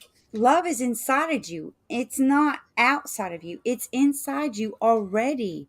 You have to experience it in here, not from your parents, not from your significant other. Once you experience it in here, then you're able to share it and give it and not expect anything because it's in here already. You yeah, just want to share it with others. So, hey, have this amazing experience, and that's spiritual mhm, because we're spiritual beings. We've had it all along in here, but we're taught different. yeah, We're taught love is a condition, but in actuality, love is unconditional. mhm. And that's the misconception. That's a whole nother workshop. Yeah, but no, I agree with you. I mean, like we are ultimately, I mean, we're called to love people, and I like love is unconditional, and it's something that's inside of you, and to love, I've heard it said, and I guess it's true. Like I've been challenged before. It's like how in my past, I mean, I've dealt with mental health in my life, mental health issues, and when I was a younger man, like I really struggled with depression and self hatred, and I've had people say to me like, how can you love others if you can't love yourself? You got to love yourself first. Yeah. Love you. Fall in love with you. Love is inside of us. I'm telling you from my own, I call it spiritual awakenings, just a spiritual experience. And once that I had that, it was like my eyes, everything opened up. Oh, that's my cat outside. What's interesting though, I think I don't know if I agree with the premise, and I've never said this before, but I don't know if I agree with the premise that a person can't love someone else if they don't love themselves. I actually have found at times I love other people more than myself. Like it's like I've been able to see their value, but not my own. But I'm But still able to display love to them. You know. okay, but here's the thing. Okay. Um you can okay, perfect example. When you become a parent and you give birth, you feel a different kind of love. Mhm. It's like, wow. Um love is an emotion, energy and motion. Mhm. It raises the vibration and frequencies in your body because we are part. Now I'm getting science on you, but there's energy created in us, and it sparks something. Feels good. It's pleasurable. Gives you joy, happiness. So people can actually help you feel that. And what the purpose of that is for you to recognize what's inside you already. It's not because of that person on the outside. They were sparking love already in you. But we've been programmed to teach like, oh, it's love at first sight, the chemistry and all this. No, it was just energy exchange to get you to recognize that love is inside you. Yeah. This is what love is. It feels good. It's igniting that fire. It's igniting the love. It's igniting the frequency and all that energy in us all. But it's been so, I would say, tainted and misrepresented, and there's a misconception about it. Mhm. Yeah. And it takes intentionality too. I mean, it takes It's and I it's had to learn this, but now when I had my own experience, I was like, light bulbs were going off and like lightning strikes, and I'm like, oh, I get it. I already have it. Mhm. I don't need to look elsewhere. I don't need it from my parents. I don't need it from my husband. I don't need it from my children. But having children, it just, I want to expand that love to them to help them. But they have their journey. You have your journey. You came here for a reason. You have a purpose. You have a soul. And Dr. Dwayne Wayne Dryer, he's one of the greatest mentors and teachers. And he explained it so perfectly. Is you are a ghost and your body's the machine. The ghost is inside us. This is just the machine that we live in. That's Mhm. it. Yeah. You know what? Something I'm curious about. Excuse me. What is your take on ghosts? Do you believe in ghosts? Yes, I've seen them. I've experienced them. I channel. See, I'm at such a higher level of things from my experience and then going back and reading and doing the research because I question things, Mhm. you know, even because I was brought up a Southern Baptist Christian. But there was things that did not, like, I felt like that's something not right with this, something not right with this. And then from being abused and things that I experienced, I was like, something ain't right with this. Like, it didn't make, like, I felt like something's off, something's not right. Yeah. And then when I started questioning, it was like somebody or something was listening and guided me to give me the truth because I was ready to hear it. And then it just opened up. Oh, okay, that makes sense. I understand that. Then I asked another question, and then it was like it would show up and like from a person or from a book or something. That's how my spiritual journey and awakening happened, and it's still going on today. It hasn't stopped. It just takes me to a whole nother and a deeper understanding and gaining other experiences and other wisdom and knowledge to where I could share with others. I'm like, we have it all wrong, but we're all at our own pace. Mhm. We're all on, collectively as a dysfunctional family and individually.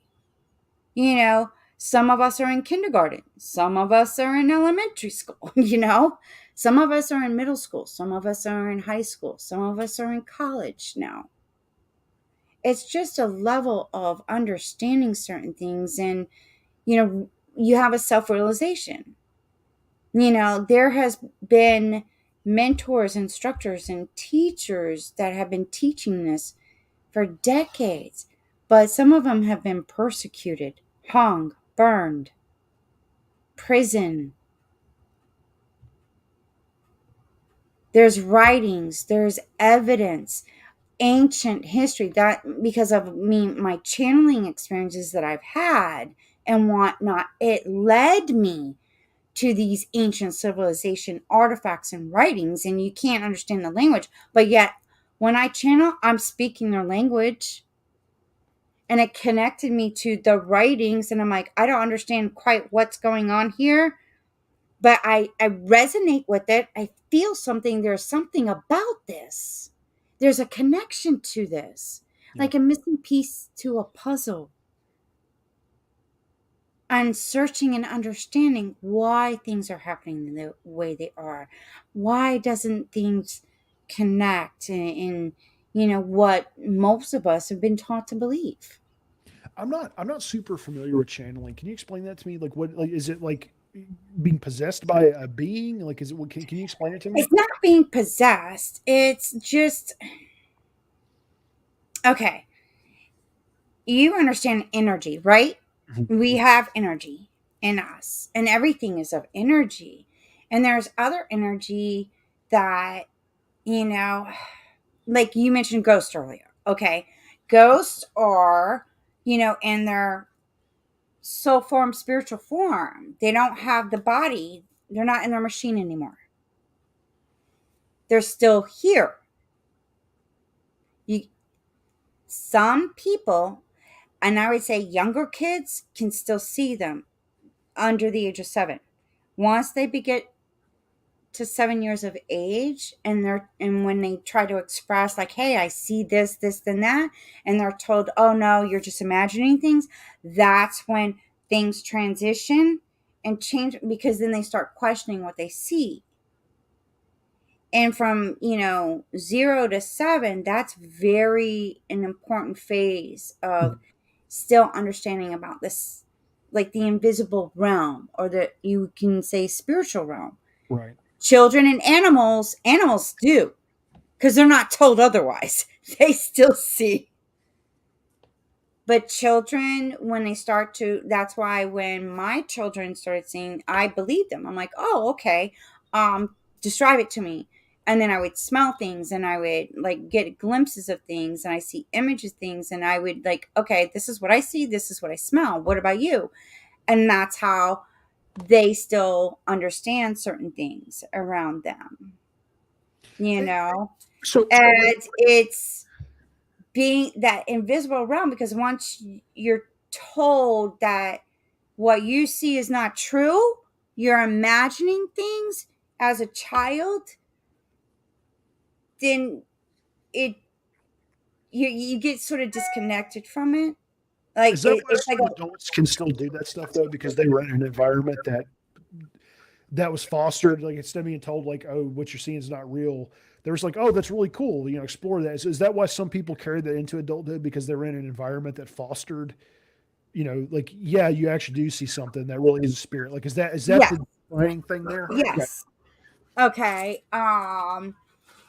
Did it's they're like some of them that it's like they're, to me, I resonate with frequencies and vibrations, because when they come in, it's like I'm getting volted, like somebody taking a taser gun to me and turning up the volume, so I could tell by like low frequency, then it gets a little bit higher. I could tell if it's a feminine, masculine, and then when it gets higher, I know it's a highly evolved being, an angel, an ancient civilization tribe, Native American tribe, somebody that crossed over. It's just about frequencies with me that I connect with. And then a lot of them, it has been ancient civilizations. They come in and they speak a language, and it's almost like a soul to soul, spirit to spirit, that when they come in and speak the language, it's communicating with your soul, your spirit. And for some reason, it's getting more intense because something shifting and changing energetically, and things that are happening, globally, and earth, with the earth and everything. It's just, okay, it's getting more intense. I need to do, like, I feel like I got to speak more, I got to channel more, because it's supposed to do something for the better good. I never, when they come in, I don't fear them. Sometimes it's so intense, I'm grabbing onto the bottom of the chair and I'm like convulsing, but I'm so passionate about the message, whatever the message is, give it to it, give it to whoever needs to hear it to help them. And it's wild. I cannot make this shit up, Brian. And especially how this all began. Can't make this shit up. I would never make this shit. Mhm. It's just mind blowing. I just can't make this shit up. I really can't. Why But did I always question about the language. How did language begin? How did it originate? How yeah, did, like, you know what I'm saying? We're that's so bad. small-minded. Everyone looks at the Bible like this is how it was. I'm like, no, there's a Torah, there's a Quran, but there's some mixed information here. And then I'm like, wait a minute. I recognize, like, what is these writings? How long ago was this? And I'm just connecting the dots, and I'm like, wow, this goes farther back before all this happened. And wait a minute, I see similarities from this was over 40,000 years ago, but I see it in this over here. Oh, plagiarism, copyright claims here. Man, somebody be a trillionaire now, because it goes far back. That's why I so emphasize about history. We only get bits and pieces of history. But when you question something that you read about history, go deeper. Mhm. It's there. That is like the best way I could describe it is those were my signs when I even questioned about my own history about certain things. That's when, or why I'm here. What is the purpose? If this is all there is to life, get me the fuck out of here because I'm done.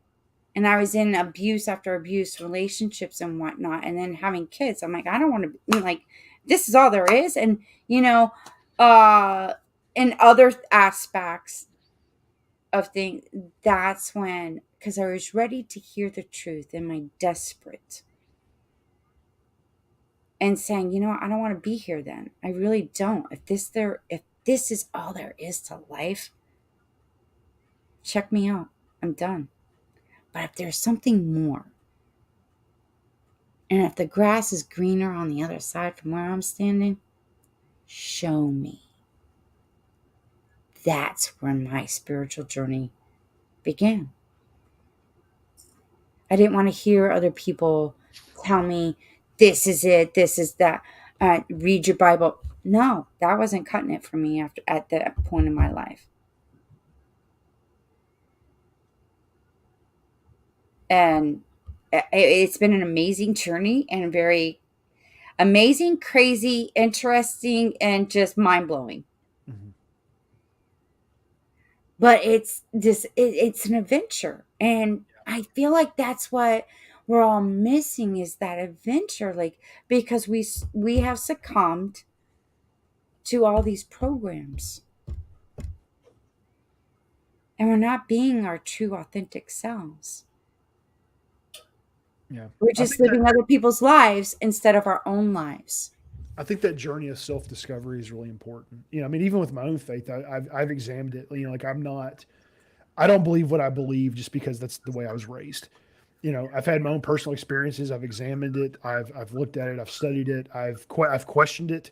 I've had times where I've even wondered, do I want to continue down this path? Like it's I think it's important for every person to have that journey of self discovery at some point in their life and realize like, you know, why do I believe this? Why am I pursuing this? What does this bring to me? And like, and it's that's what's so cool about humanity in general is like how unique everyone's journey is. Like we're all on the same journey, but in unique ways, and And it's it's a freaking roller coaster ride sometimes. Holy shit.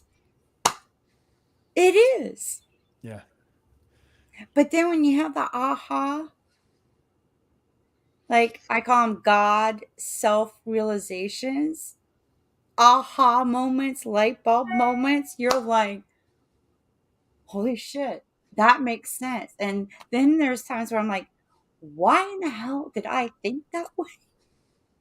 Like, it's just, yeah, it's There are wild. those universal truths about life that you just have to experience it to understand. It's nothing, when you're in high school, the picture is painted for you that you get good grades, you go to college, you're going to get a good job, you're going to get married, have kids, have the picket That's a fence. program. Yeah. And like what they don't prepare you for is health issues that hit you in your 20s and, losing a job, financial woes, an economy that collapses, a war. Like there's all these things, the death of your friends, the death of your family. That nothing, they And I'm not sure you can prepare young people for life, honestly. I mean, you could do a better job than what's done now, No, but no, why not teach? No, here's another thing because Rich Dad Poor Dad came to my mind because it's, between the parents, society, the education system, and I'm going to throw religion in there. They don't teach you how to be successful and wealthy to where you can contribute and do even more, not just for yourself but for others. But it's like the poor teach the poor to be poor, middle class teach the middle class to be middle class, and the rich teach to be, the rich to be rich. Which category do you fall under? Now look at your family, look at society, look at, well, hey, there's something not right with this. I want to be successful and wealthy and have, the house that I want to have, the car that I want to drive, but be able to do things that I want to do. The education system doesn't teach you how to be entrepreneurs or business owners. They teach you to be employees. It's been going on for decades. yeah. So, and you wonder why people are behaving the way they are because they haven't woken up to realize it's them. No one can create your life but you. You are the creator of everything that you experience based on and hear, and what you see, and what you hear, and how you feel. So if you don't like your environment, you don't like your experiences, then there's a way to change that. Yeah. But the only person that can do that is you. Yeah. Nobody can do it for you. Totally agree. And that's one of the reasons I pursue filmmaking. Like I want to change my experience. I want to change the course of my life. Like what I do now has been good to me and it's blessed me, and I had to work hard to So get to. now you're realizing, okay? So now you're in that realization phase. Like, I realize this. Okay, so what do I do now? Let it come to you. Mhm. The inspiration and the answers already in here. It just hasn't been revealed to you yet. Yeah. And Well, just trust the process. Like, you know what? It's like seasons. We all go through seasons. There's spring, there's summer, there's fall, there's winter. Well, there's phases in our lives too.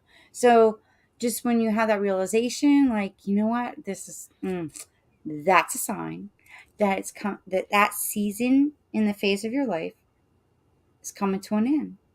So, ask talk. I talk to myself, like I'm talking to my higher self, that soul essence, and I talk to it and I get the greatest advice. Sometimes it's amazing. It doesn't happen like that sometimes. Sometimes I'll take the next day, 3 days, a week, 2 weeks, a month later. But when I get it, it's like, okay, yeah, all right. Yes, you feel it. mhm. So now where you're at, yes, you are ending a season and getting ready to begin. It's a transition to a new season. Yeah. Not quite sure what that is, but that's the unknown. That's the beauty. Dr. Joe Dispenza talks about embrace the unknown. Mhm. Gosh, you have to. That's that's the most terrible thing. Don't be afraid of it. Everyone's taught, oh no, don't go there. You don't know what's going to happen. Well, no, I don't. But you know what? It's got to be more better than what I've been, like where I led myself to. So be open. Have an open mind, open heart, and trust the process. There's something better coming towards you. Yeah. The unknowns of life can be very terrifying to me. I've had a lot of tragedy in my life, and But it that's life. yeah, and it's It's it's an experience. How would you know the difference if you didn't experience what you experienced? yeah. I've How just would you gain any wisdom I've or ex- knowledge? I and my family have experienced some things that just human beings shouldn't have to experience, and um, it's the And unknowns of life. One of the things I can't get past is how quickly life can pass, and somebody that you love is there 1 second and gone the next, just like that, and I unexpectedly. know, And I've been there. that's the part right now that I've been trying to come to terms with. Like I've Okay, lost. so it has nothing to do with you, Brian. Their time and their season came to an end, and their soul went home. They were ready to go. When the soul's ready to leave the machine, there's nothing you or anybody could do about that.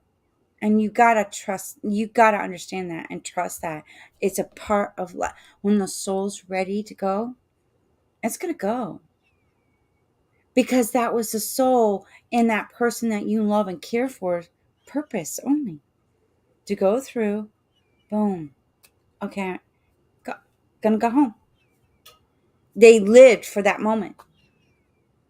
As crazy as that sounds, I understand it now because of the things I've experienced and the things I questioned and got understanding.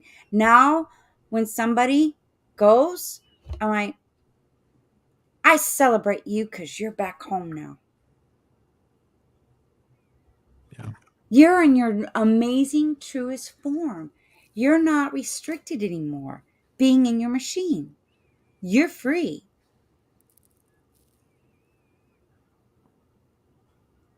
Celebrate that. They're free. They're back home. They're in whatever heaven that they envisioned. Because heaven's inside, heaven's in here. Heaven is what we created to be. And the heaven, like that. I know there's a prayer on earth as it is in heaven. I question, I'm like, wait a minute, on earth as it is in heaven? That doesn't make sense.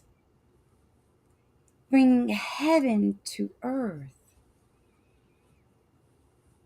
Yeah, it's Creating something that from your imagination that seems like heaven in the present in the physical earth.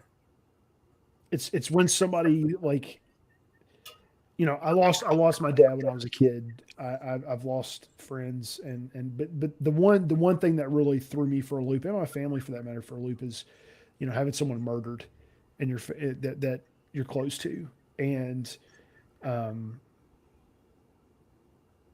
I know not that's hard. not only the impact it had on my own life, but the impact it had on my family as well.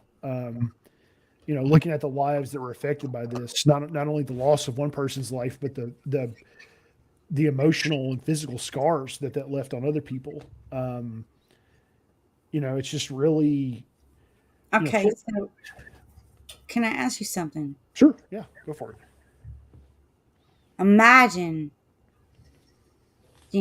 all the families from history, from the wars, the civil wars, and the Indians, and, all of, even going back, like even back, you know, the wars that created murder and things like that. What it was like for them and the survivors, and a lot of the women that were left widows. I just got done watching a documentary series of Benedict Arnold, and I didn't like even my boyfriend now didn't realize some of the history, and either did I. I was like, "What? I didn't know this about him. I thought it was you know, his wife that he married that was 14. They thought she was a spy and did total opposite about how this man was a seaman, um, very strategic in being on the sails and the ships.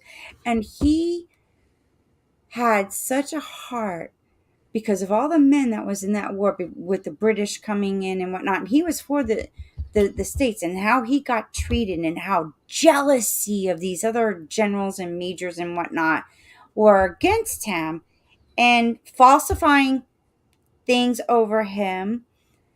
But then he started seeing about all the widows that had children because the men were killed, and like it was murder.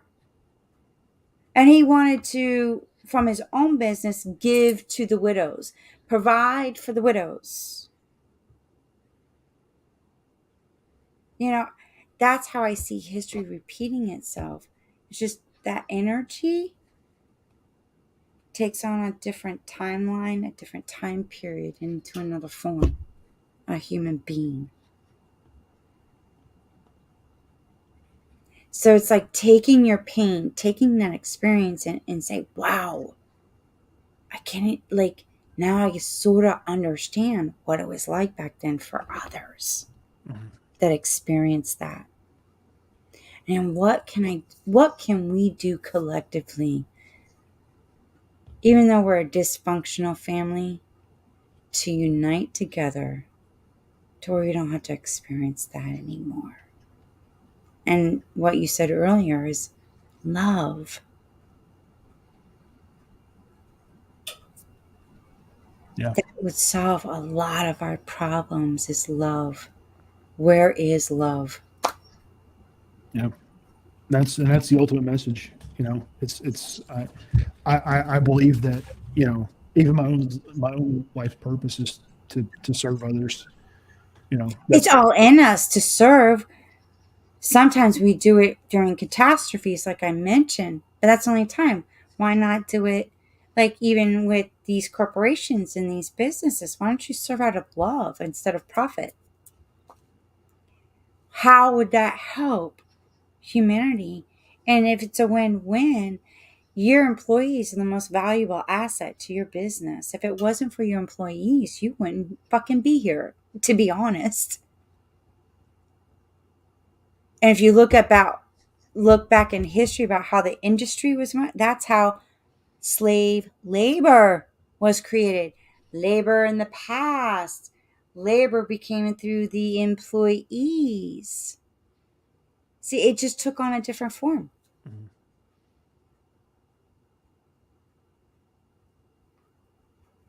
And there's a few corporations that have done right by their employees. They did have the mindset of the employees was a valuable asset. Very few of them out there now. That philosophy is so interesting. That's one of the things I've learned about, in filmmaking. I sit here on these podcasts really ultimately because of my team. Like, I can't make a movie by myself. I am utterly reliant on the generosity and time and passion of all of these other people that are doing this with me. Mm-hmm. I just happen to be the director. So like so that's I guess I'm the front man, so to speak, and so I'm on these podcasts. But really, at the end of the day, I'm nothing without those people. I cannot make a movie without them. Like, their passion, their artistry, their mastery of their craft, what each of them bring to the table of this tapestry that we're creating together. Like, I'm nothing without them. You know, Mm-hmm. that's been one of the more interesting things I've learned as I've pursued filmmaking, is how integral a team is. And then Right. at the end of the day, I mean, like, there's this hierarchy, but really no one's more important than anyone else, because, down to your guys that do the lighting and the electric and stuff like that, like, the movie's not going to happen without them. Here's another philosophy, Brian. Teamwork makes the dream work. Yeah, it really does. And it's like everybody uniting together, working together to make a masterpiece. And everyone has an important role. Mhm. That's And it. every role is important. Whether you're the actor, the producer, the scripty, the person that runs Yep. the slate, the person that's doing the electric, like, every role is important because it takes what you're doing to make this movie happen. You know, Mm-hmm. I mean, it really is. I mean, like pick Stanley Kubrick, Steven Spielberg, pick anybody. They're nothing without their team. You Nope. know, it literally is like this giant collection of artists. I look at movie making like painting. I've been talking to my girlfriend about this. Like I look at it, like your um, how did I say it? Um, You got the canvas and you got your paintbrush, and everything is just. Yeah, like my film ultimately is my canvas, and like what, and my the technical things are the paint that I'm using, the 24 frames per second, the 148 shutter speed, the lens I'm using, like the shot type I'm using, like this is my paint, this is what I'm using to build this, or I even like where I've never used tapestry before today, so like I like the tapestry type thing too, like I look at making a movie very much like I would like a painting, because I mean it really is composition. You have directors It's that like colors and colors with the, audio and and the lighting, and everything has its unique contribution. oh yeah, Well, color. I mean, absolutely, color is super important. I mean, you tell a story with color in a lot of ways. When you have your visual subtext stuff, like a good example is the movie Contagion. When you watch that movie Contagion, anytime you see yellow in the film, it's representative of the virus being present, and when you see blue in the film, it's clean, safe, right? So as you're watching the movie, there are times where everything has kind of a yellow, feverish hue to it, and that the visual subtext there is that the virus is present in this person, or like the virus is there. But then there are other times where the picture has very kind of a bluish hue to it, and that represents like safety, being free from the oh virus. wow, I did not even realize that. I learned something new tonight. Yeah, like filmmaking, it's not like it's intimidating because like when you really watch breakdowns of these movies, like I was watching something. I never realized. So like there's I forget the name for it, but like the light, the reflections in your eye, in Hmm. film, in The art in iris. general, it's representative of life. So like if you watch Peter Jackson's King Kong, when he dies, um, if you I never noticed this until I saw it pointed out in a YouTube film, that reflection in his eye disappears Yeah, when he dies, and so like it's the same with us. well, but I mean, like if one of us dies, I mean, like the light's still going to reflect, but it's that reflection in the eye is representative of life in art. So he actually like the fact that I don't know whose idea that was, but the fact that somebody even went so far as to something that most people probably don't even notice, have the reflection of light in the eye disappear to represent death. I mean, like there's so many little visual cues and subtext. And there's a reason why. It's to get your attention, to recognize things that you wouldn't normally, because you're so succumb to. It's like being in a matrix and someone, like, there's like an invisible realm trying to get your attention with just like that message. It's a little messages, little signs to get your attention, to help you along your path, your journey. Yeah, it's really. I mean, like in Blade Runner, the new Blade Runner was.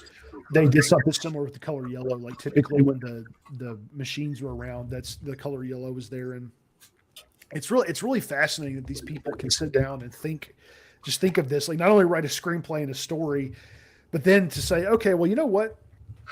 I want to throw in a yellow hue on everything, and that's going to represent this. And then I want to throw a blue hue over everything, and that's going to represent this. And I want it to be subtle. Or like M. Night Shyamalan, he always puts red in his movies to represent something ominous.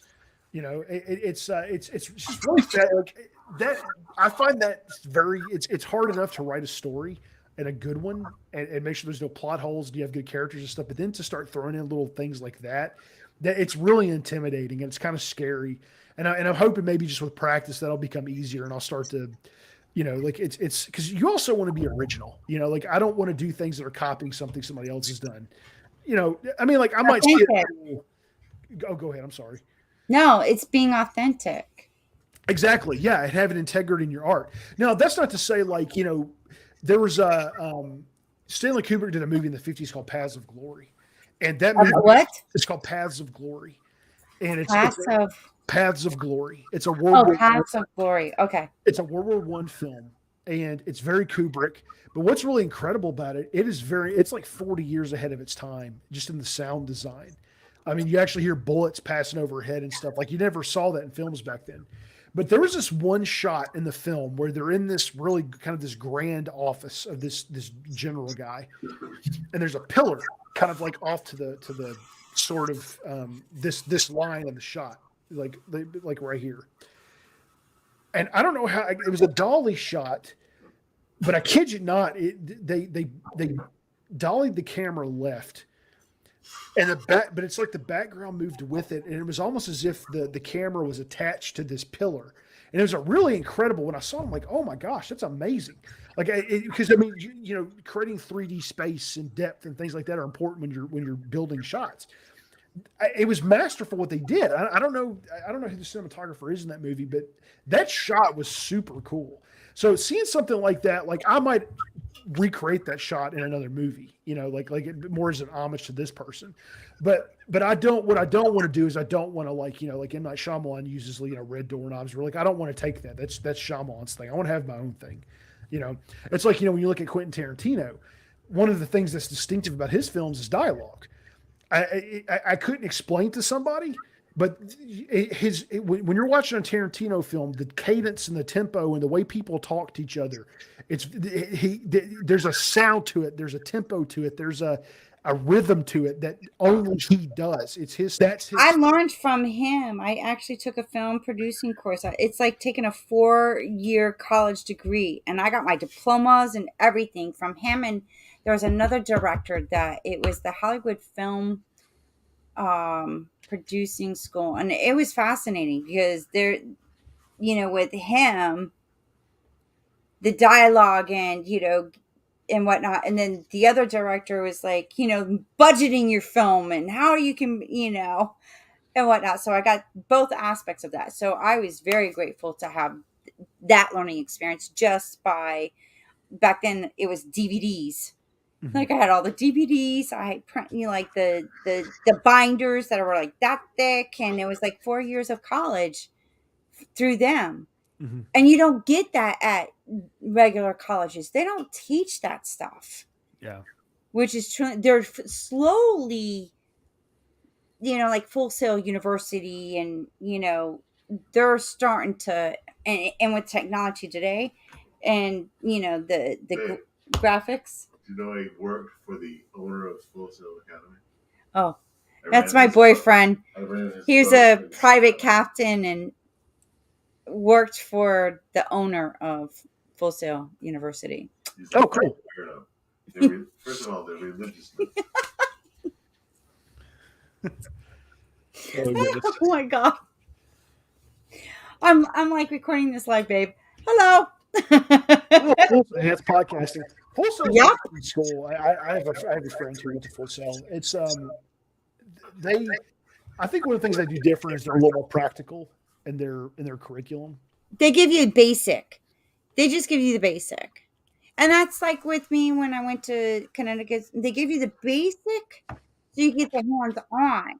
But if you want to go further, a little bit more money. But if you have a natural knowing the basic, but you have this like little knowing of, wait a minute, hold up a sec. This feels like I could do this.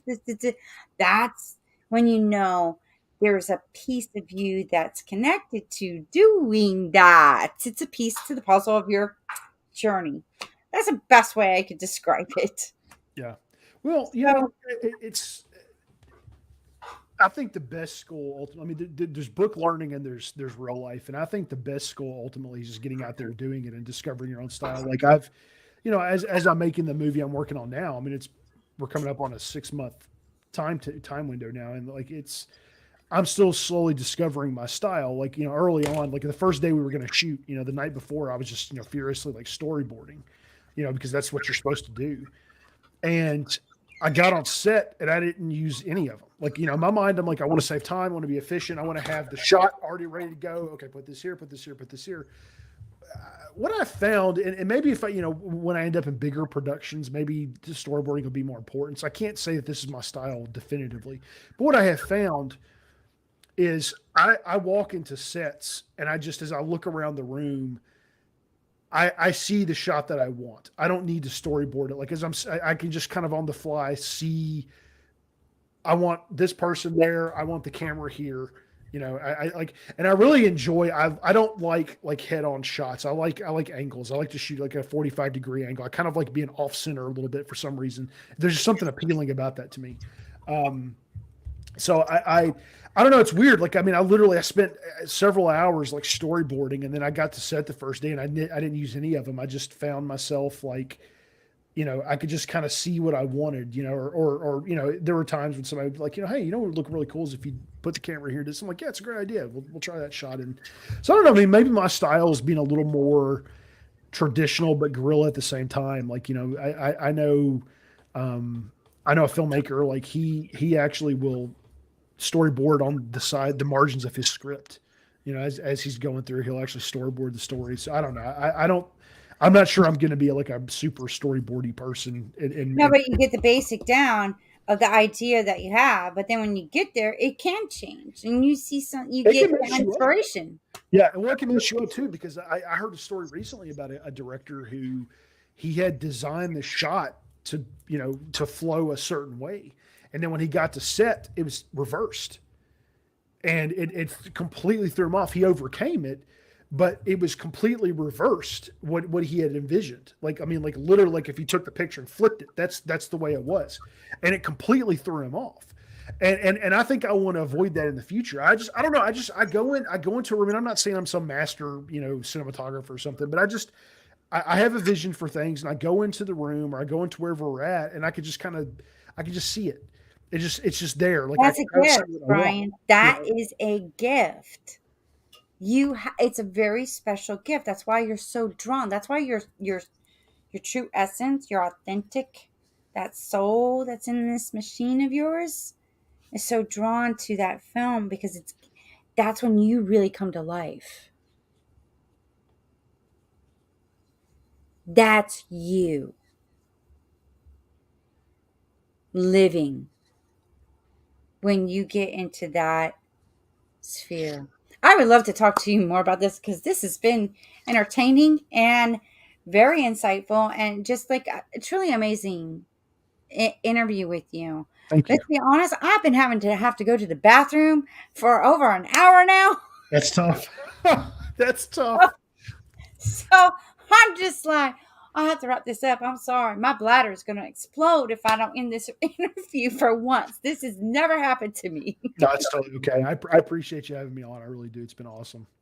But it has. And, I put everybody's, your podcast so everybody can have access to, to check you out.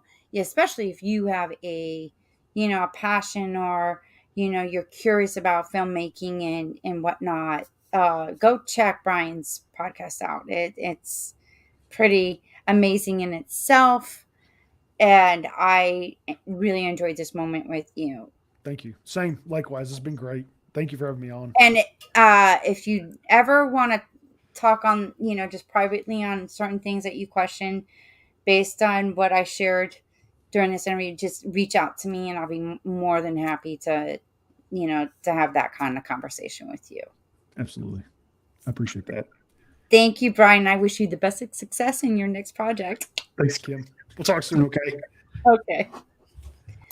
Well, there you go. I did not imagine ever having a 2-hour interview with somebody, but this is the first. And yeah, I really have to go to the bathroom, so I'm going to keep this short. And you never know who I'm going to get on this show, so stay tuned to Wake Up with KC.